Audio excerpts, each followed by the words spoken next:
Bonjour tout le monde, bienvenue à Entre les matchs avec Marc Touga. Marc Touga, c'est moi. L'émission s'appelle Entre les matchs, mais aujourd'hui, on pourrait appeler ça avant le match parce que l'émission va être consacrée entièrement à la finale de la Coupe PLSQ qui a lieu samedi à Terrebonne. D'ailleurs, on vous invite à aller au match. Ça a lieu à l'intérieur, donc la température affectera en rien la qualité du match puis la situation pour les spectateurs. Donc, c'est au Centre Multisport à Terrebonne, samedi à 18h30. La finale est entre l'AS Blainville et le FC Gatineau. Vous pourrez aussi suivre le match par webcast sur le site Facebook de la Fédération de soccer du Québec, sur le site de Soccer Québec. D'ailleurs, Romain Chouet et Valmy Ouellet vont être le descripteur et l'analyste pour ce match-là. Donc, c'est pourquoi on les a invités aujourd'hui ici pour nous parler du match.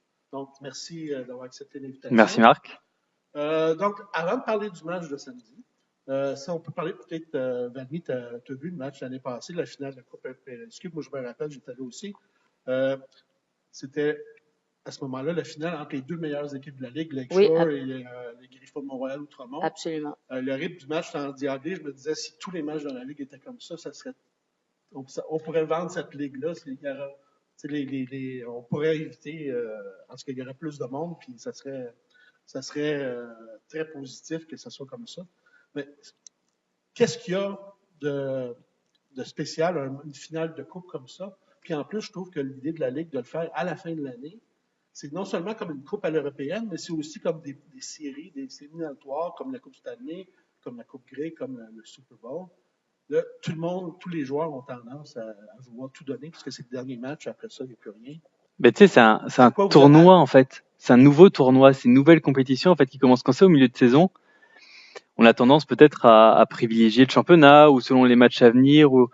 Là, quand on arrive à la fin de saison, quand on arrive par exemple aux demi-finales, qu'on sait que le titre, par exemple, comme cette année, le titre était déjà quasiment assuré pour Mont-Royal-Outremont. Vous savez que l'AS Blainville et même le FC Gatineau ou même Lakeshore et les autres équipes engagées n'avaient qu'une idée, qu'une ambition, c'est de gagner cette coupe. Donc tu rentres dans une autre configuration de jeu, de motivation, d'envie. Le discours du coach n'est pas le même parce que il n'y a que cet objectif-là, gagner la coupe LSQ, ce qui n'est pas forcément le cas quand tu as un championnat serré et une coupe qui a lieu au milieu d'année. Tu t'attends à quoi comme match samedi, au point de vue du rythme, le spectacle? Ben, si on peut revenir à la finale, on a parlé brièvement de l'année dernière. Oui, il y avait un rythme endiablé, mais ce qu'on a vu surtout, c'est deux équipes qui voulaient pas encaisser un but tout de suite en début de match ou qui essayaient d'en faire encaisser un l'autre équipe. Donc moi, j'ai vu un jeu où est-ce qu'on jouait directement vers l'avant. Ça passait pas par les milieux de terrain. Ça a pris un gros 15-20 minutes là, dans la première demi avant que les équipes s'assoient un petit peu sur le terrain, si vous pouvez me permettre l'expression, et commencer à essayer de travailler, passer par le centre. Donc, c'était, oui, un rythme endiablé, une poussée des deux côtés. Ils sont arrivés avec le même plan de match dans la finale de l'année dernière pour essayer de marquer le premier but. Sur ce deuxième match, ben j'ai bien hâte de le voir. Le FC Gatineau que moi j'ai vu un petit peu moins à l'œuvre cette année, mais qui on sait aime bien construire la construction de jeu. Du côté de Blainville, j'ai l'impression qu'on va tenter quand même d'aller chercher ce premier but. On sait qu'on a Pierre Rudolph qui est le compteur de la Ligue. D'ailleurs, dans ses derniers matchs de PLSQ, a marqué plusieurs buts au mois d'octobre. Il a une fiche vraiment exceptionnelle. 21 buts au total, ouais. Ouais, mais dans les derniers matchs, je pense qu'il en a 7 ou 9, et donc il est très prêt à venir à cette finale, et je pense que beaucoup d'accent de l'équipe AS Blainville va être d'essayer de rejoindre Pierre-Rudolph Maillard parce qu'il est très dangereux en ce moment. Parce que la dynamique est différente parce que l'année passée, c'était les deux meilleures équipes qui s'étaient séparées par seulement un point au championnat. Là, cette année, la dynamique est un petit peu différente. On peut dire que Blainville est le favori. FC Gatineau l'a négligé. Êtes-vous d'accord? C'est pas forcément négligé, mais en tout cas, moi, ce que j'aime dans cette finale, c'est évidemment, quand on a vu la demi-finale CS-MRO contre l'AS Blainville, on s'était dit que c'était la finale avant l'heure, parce que c'était les équipes les plus attrayantes et sur le papier et sur le plan du jeu. Mais ce que j'aime avec cette finale, c'est le petit côté Cendrillon. Tu parlais des championnats européens. Moi, il y a forcément, dans mon histoire, dans mon historique, dans ma jeunesse, la Coupe de France. En France, la Coupe de France, elle est si belle, elle plaît parce que des petites équipes de 2e division, de 3e division ou en dessous des équipes amateurs arrivent à se hisser assez haut, ou même jusqu'en finale. Il y avait Calais, le club de Calais qui était en 4e division à l'époque, qui est arrivé jusqu'en finale. Ça, c'est beau. Gatineau, personne s'attendait à voir le FC Gatineau et passer contre Lakeshore, voire même pouvoir compétitionner ou se dire on peut remporter ce titre-là. Et pourtant, c'est ce qui va arriver. C'est ça que j'aime, parce que ces joueurs-là vont arriver sur le terrain en disant on va faire un exploit, on n'est pas attendu. Et quand tu dis les clubs négligés, je peux t'assurer que l'entraîneur va tout de suite écrire dans le vestiaire, regardez, on est les négligés. Montrez-leur qu'on va y arriver. Non, j'ai déjà vu des entraîneurs. Là, je m'excuse à l'avance de parler d'une anecdote de hockey, mais à un moment donné, j'étais à la Coupe Mémorial. C'était Guy Boucher qui était l'entraîneur avec les Voltigeurs de Drummondville. Première chose qu'il nous dit aux journalistes, j'étais pour la presse canadienne à ce moment-là, il nous dit on a plein de blessés, là, ça va être difficile, je ne sais pas comment on va faire. Donc, qu'est-ce qui paraît dans les journaux le lendemain? Ben, ça va être difficile pour les Voltigeurs. Mais lui, il s'est retourné de bord pour dire à ses joueurs vous voyez, là, personne ne pense qu'on va gagner. Tout le monde est contre nous. Tout le monde pense qu'on va se faire. Ça sera pas facile. Puis ça en est servi comme motivation. Tu arrives à te regrouper, en fait. Tu arrives à former une bulle avec ton équipe pour franchir ce pas-là en te disant personne ne croit en nous. Et c'est toujours une force, une motivation supplémentaire pour une équipe. Et c'est certain que Gatineau va s'en servir. Ça, je voulais vous amener sur le terrain. Tu parlais de Pierre-Rudolph Maillard.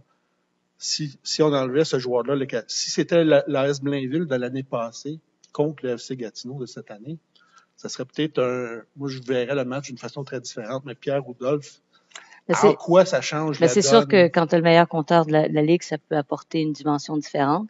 Par contre, il y a d'autres joueurs aussi avec l'AS Blainville qui arrivent à trouver le fond du filet.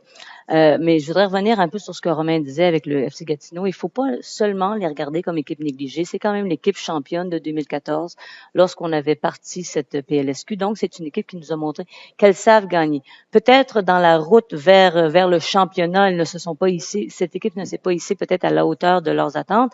Mais par contre, elles ont fait un très bon parcours en coupe.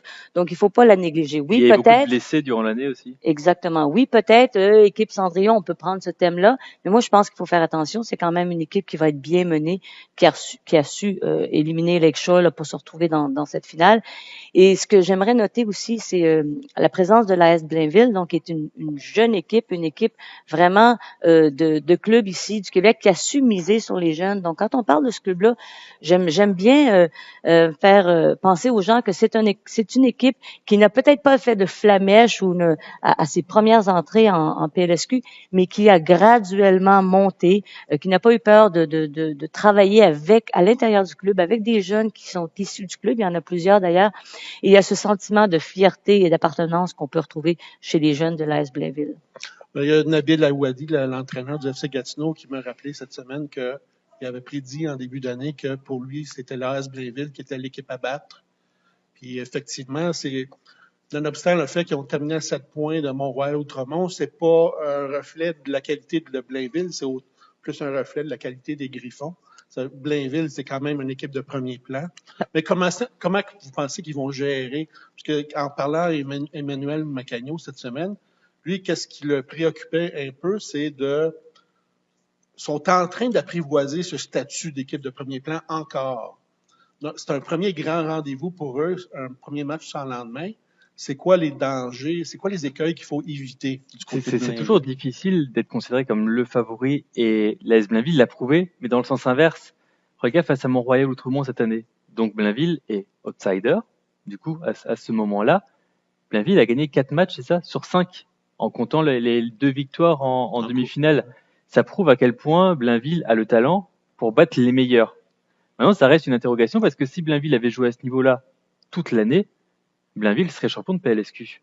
Je pense qu'il est important de regarder, c'est justement, comme Romain dit, la progression de cette équipe à travers le championnat et à travers les matchs de coupe. Et on a fait le dernier match ensemble, le match retour là, du CS MRO contre l'AS Blainville, et on a nettement vu, oui, MRO a tenté de sortir avec encore une fois du jeu direct, mais on a nettement vu l'AS Blainville s'établir, contrôler le jeu, tenter des échanges. Je pense que le plan de match, à mon avis, humble avis d'analyste, était meilleur, a su mieux contrer son adversaire. Donc, pour moi, c'est important. Tu parlais tantôt des dangers. Je pense qu'un des dangers, c'est justement, c'est que c'est cette jeune équipe-là, il y a beaucoup de fougue, il y a peut-être un manque d'inexpérience. On va peut-être voir un petit peu d'immaturité. Je le sais pas, hein. C'est au niveau du jeu, dans l'entrée de jeu. Mais je pense qu'après, ils vont être capables si jamais il y a des problèmes, de reprendre l'ensemble du jeu. Et s'ils se fient à leur plan de match comme ils l'ont fait jusqu'à maintenant, dans ce qu'on a vu, je pense qu'on va avoir un très beau match de cette équipe. Nabil Oualdi m'a aussi dit cette semaine que selon lui, Jean-Loup Gosselin, c'est un des meilleurs gardiens de la Ligue. Il dit selon lui, les 3 meilleurs gardiens de la Ligue, c'est Jean-Loup Gosselin et les deux à lui, les deux du FC Gatineau. Qu'est-ce que vous pensez de ça, l'importance des gardiens dans un match comme ça? Ben, l'importance des gardiens dans n'importe quel match. Les gardiens c'est la porte, hein, ce qu'on appelle le portero, le portier. Donc, il ferme la porte. Si l'entraîneur a dit ça de l'AS Blainville, qu'il a le meilleur gardien, et en plus, il a, d'après moi, les meilleurs, ouais, mais un des meilleurs gardiens et les meilleurs attaquants, il est bien parti. Ça veut dire que ce club-là est bien parti. Ça prouve qu'il a sa place dans cette finale. C'est justement une des clés dont tu parles, Valmy, du match, c'est la défense de l'AS Blainville. Ça reste la meilleure défense, je crois, à égalité avec le CS MRO. Si je me trompe pas, c'est 18 buts encaissés, donc 1 par match. Quand tu sais que Gatineau a du mal à marquer, ça va forcément se jouer là-dessus aussi. Si Blainville arrive assez rapidement à mettre le pied sur le ballon, à avoir la maîtrise du match, avec Pierre-Rudolph Maillard, mais avec d'autres aussi, peut-être marquer le premier but. Là, pour Gatineau, ça va être difficile parce qu'il va falloir sortir, il va falloir prendre des risques. Et quand tu connais la bonne défense de l'AS Blainville, mais aussi le danger qui guette toujours en attaque, ça peut être un petit peu compliqué. La clé, à mon avis, ça va vraiment être ce premier quart d'heure. Voir comment, comme tu disais, les jeunes joueurs de Blainville vont prendre la mesure de l'événement et s'ils jouent comme ils savent jouer, comme ils ont joué en demi-finale, à mon avis, il y a très peu de chances de les voir s'échapper, voir le titre s'échapper. Mais pour ça, c'est très difficile de savoir en avance. Mais s'ils jouent vraiment à ce niveau-là, sur le premier quart d'heure, sur la première demi-heure, et s'ils arrivent à concrétiser, je pense qu'ils seront sur la bonne voie. FC Gatineau, d'ailleurs, en demi-finale contre Lakeshore, le match retour, il avait marqué un but dans la première demi-heure ou à peu près, puis ça avait fait toute la différence parce que le Lakeshore Samuel Maheu jouait de façon fébrile. Oui, Samuel Maheu, c'est un peu tous les œufs dans le panier du FC Gatineau. Je dis pas qu'il y en a pas d'autres. Il y a Mohamed qui a aussi marqué des buts. Mais c'est Samuel Maheu. Enfin, il y a beaucoup de poids qui repose sur ses épaules. C'est justement un des joueurs qui a vécu la Coupe en 2014. Oui, et Gatineau, pour ce qui est du passage des arrières, parce que c'est quand même une équipe qui est pas mal, au milieu de terrain, ils ont quand même un milieu de terrain qui est intéressant. Ce côté-là, ça va bien. Donc, le gardien, très bien. Les défenseurs, ça va. Les milieux de terrain, ça va bien. Et là, c'est de rejoindre nos attaquants et que Samuel Maheu, qui là porte tout un fardeau sur ses épaules, arrive à trouver le fond du filet. Donc, les enjeux sont là, je pense, pour le FC Gatineau.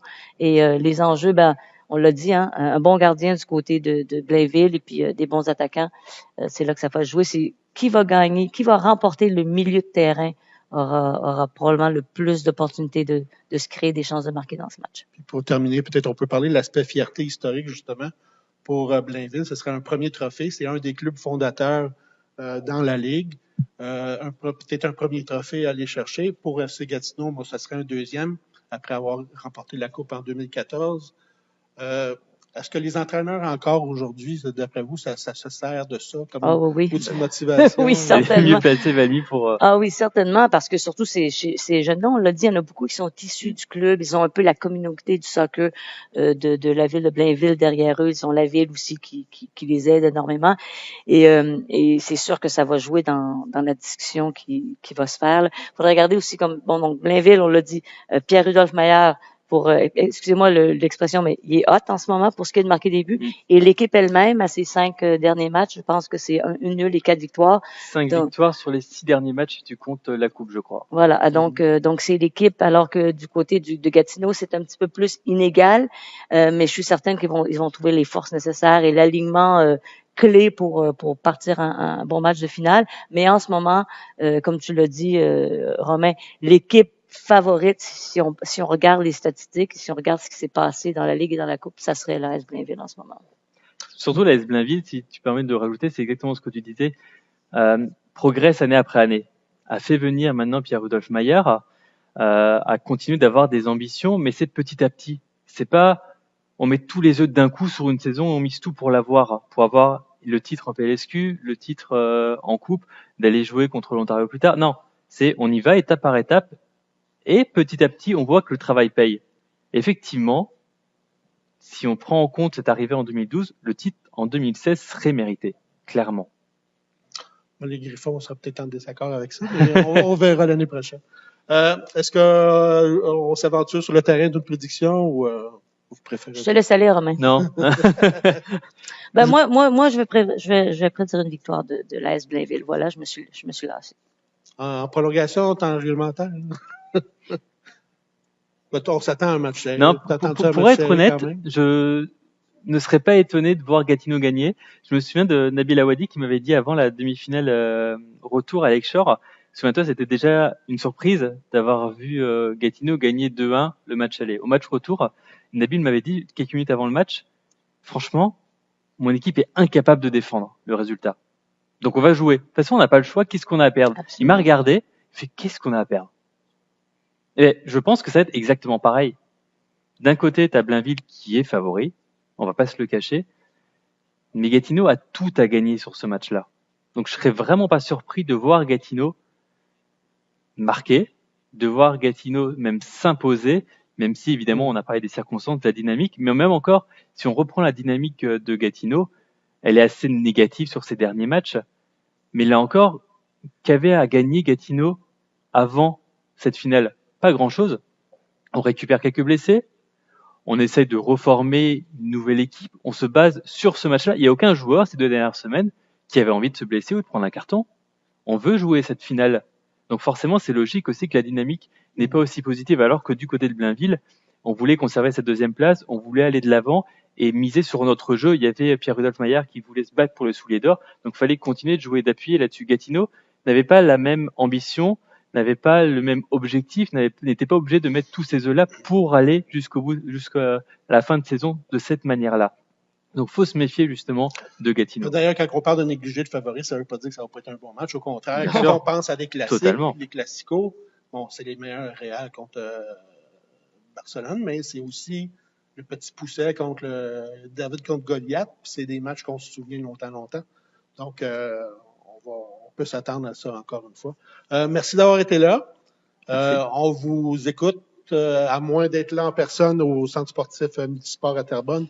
On vous écoute sur le webcast de Soccer Et donc, Québec. on rappelle que Romain a pris le FC Gatineau et que j'ai pris AS Blainville.